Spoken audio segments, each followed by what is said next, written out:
SOLIDWORKS Simulation 2016 delivers improved controls over sequencing the movement of parts and mesh quality. In this side release clip, it is important to verify the performance of the clip for the insertion and release operations. Verifying the operation in Simulation 2016 is a breeze with the new Intermittent Fixture capability.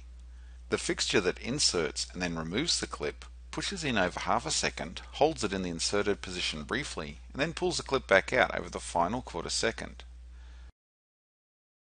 The fixture that presses in the side release only needs to be active after the insertion and until it starts to be pulled out. The ability to turn the fixture on or off at specific times makes this operation easy. The benefit of this sequencing is that the calculated loads are accurate for the entire operation, and no artificial stresses are induced. You can then be confident in the resulting performance data and ensure that it meets your design needs. In the animation, we can see the insertion, the side clip then being pressed in, and then finally the clip being pulled out, allowing us to confidently determine the forces needed for these operations and ensuring they meet our requirements. This housing mount in the robotic arm is used to transfer a mixture of bending and torque loads. It's important that you have accurate stresses, which means ensuring that there is sufficient detail level in areas of high stress, such as in any cutout areas. In Simulation 2016, you now have the ability to section the mesh to provide insight into the internal mesh structure. This ability makes it easy to ensure you have the desired mesh density at any location in the model. The mesh cross-section can also be viewed on result plots using two methods to provide additional insight. Using the mesh sectioning capability highlights the elements that intersect the selected plane with the added benefit of now seeing the results variation across the elements. This can be adjusted to show only the intersecting elements or interactively drag through the model. The second method projects the mesh onto a section clipping plane of the result plot.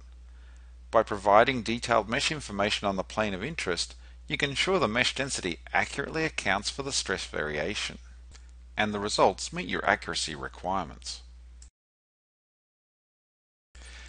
You've probably had a situation in the past where the SOLIDWORKS simulation solver has given an error message about a model having insufficiently restrained degrees of freedom. Previously, finding out where the problem exists has been challenging. In SOLIDWORKS 2016, you now have the added capability of detecting unconstrained degrees of freedom. This feature performs a simplified analysis to identify which bodies are not fully restrained and provides feedback on the specific degrees of freedom.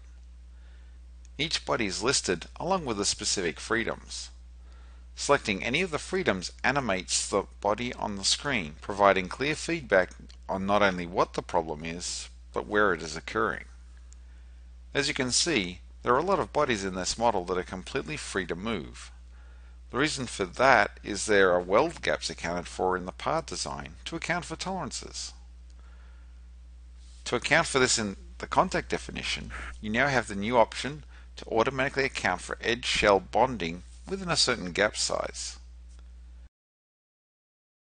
Activating these settings allows the model to solve without any problems. These are just three of the great simulation capabilities in SOLIDWORKS 2016 that provide you with more control, greater insight into your design performance, and better model troubleshooting.